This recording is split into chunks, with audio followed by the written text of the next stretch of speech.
Hi everybody. आज की video specially उन लोगों के लिए होने वाली है जो इंडिया से मेरी वीडियो देख रहे हैं और जिनका इंडिया से ये क्वेश्चन था कि आखिरकार हम कैसे कनाडा की पीआर डायरेक्ट ले सकते हैं इन केयर गिवर फील्ड।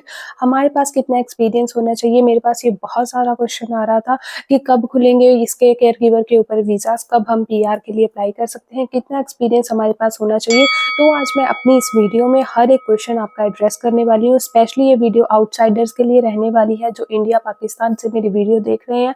ये उनके लिए ही रहेगी टिप्स एंड ट्रिक्स। लास्ट में मैं आपको बताऊंगी कौन से टिप्स होने चाहिए जिससे आप अपनी फाइल जो है 4 गुना ज़्यादा स्ट्रॉन्ग कर सकते हैं। तो वीडियो को स्टार्टिंग से लेकर एंड तक पूरा देखिएगा ताकि कोई भी इंपॉर्टेंट अपडेट आपसे मिस ना हो पाए। सबसे पहले बात करते हैं कि पहले क्या सिस्टम था। कनाडा में पहले 2 मेजर केयर गिवर पायलट्स के प्रोग्राम्स चल रहे थे, home care child care provider and home care support workers, जो कि आप सब लोगों को पता होगा।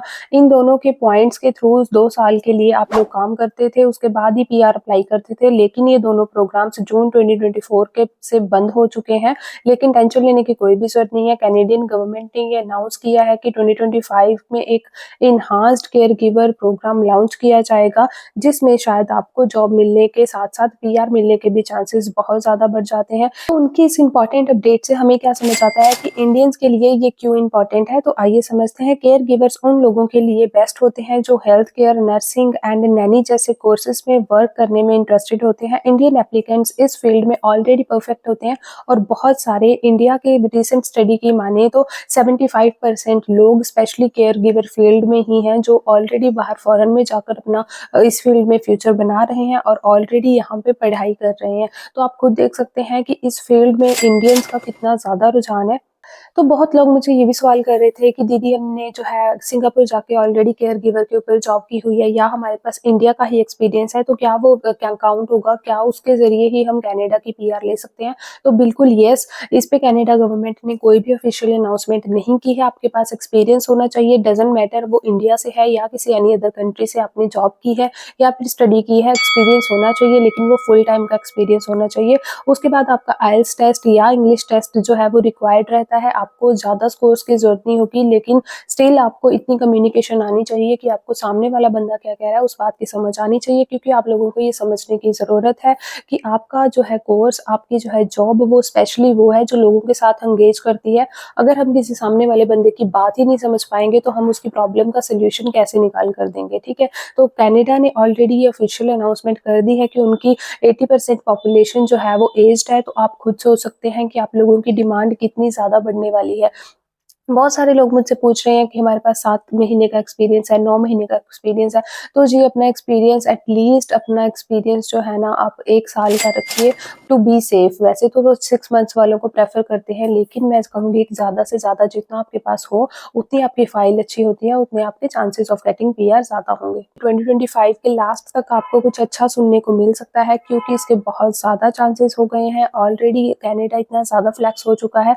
आप खुद देख सकते हैं कि डेली कुछ ना कुछ केयर गिवर के ऊपर रिपोर्ट आ रही है। तो आपने अपनी होप बिल्कुल खत्म नहीं करनी। अपने स्ट्रीम में जो भी आप एक्सपीरियंस ले रहे हैं उसको कंटिन्यू रखिए, क्योंकि वो एक ना एक दिन जरूर वैलिड होगा। स्पेशली अगर मैं 80 टू 90% चांसेस बताऊं तो वो 2025 में ही आपका एक्सपीरियंस जो है काउंट होने के बहुत ज्यादा चांसेस। अब बात करते हैं कि आखिरकार इंडिया से हम कैसे अपनी फाइल स्ट्रॉन्ग कर सकते हैं। तो स्पेशली ये उन लोगों के लिए आंसर्स होंगे जिनके ऊपर ये सवाल थे कि क्या हम कैसे हम अपनी फाइल स्ट्रॉन्ग करें, कौन से वो छोटी छोटी चीजें होती हैं जो कि कैनेडियन एम्बेसी वो जज करती है।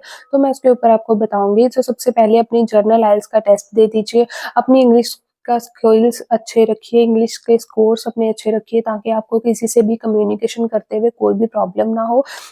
अपना CLB 4, 5 to 6 इसके बीच में रखिए, एटलीस्ट इससे कम नहीं होना चाहिए। आप एक बार एग्जाम दे सकते हो, 2 बार दे सकते हो, डजंट मैटर। लेकिन आप ये भी सोचो कि अगर आपके एक बार स्कोर अच्छे आ गए तो ये आपकी प्रोफाइल को कहाँ तक लेकर जाएंगे। तो ये आपको डायरेक्ट पीआर लेकर जा सकते हैं। बहुत से लोगों को नहीं पता होता कि आखिरकार हमारे ईच मॉड्यूल कितने होने चाहिए। तो आपके अगर लिसनिंग में 5.5, रीडिंग में 5, राइटिंग में 5.5 और स्पीकिंग में भी 5.5 है तो इनफ है। इसका मतलब होता है कि आपको बेसिक इंग्लिश आती है। उसके बाद अपनी ECA करवा कर रखो। अपना इंडियन एजुकेशन को कनाडा के स्टैंडर्ड के अकॉर्डिंग वेरीफाई करवाना होता है। अब सवाल आ रहा होगा कि ECA क्या होती है और ये कैसे करवानी होती है। तो ये स्पेशली वेस होगी, ACAS होगी, CES या किसी भी इस टाइप की अपनी डॉक्यूमेंट वेरीफाई वेरिफिकेशन होती है जो कि इंडिया से ही होती है और जो कि बाहर कनाडा या ऑस्ट्रेलिया या फिर ऐसी बड़ी कंट्रीज़ के लिए ही होती है।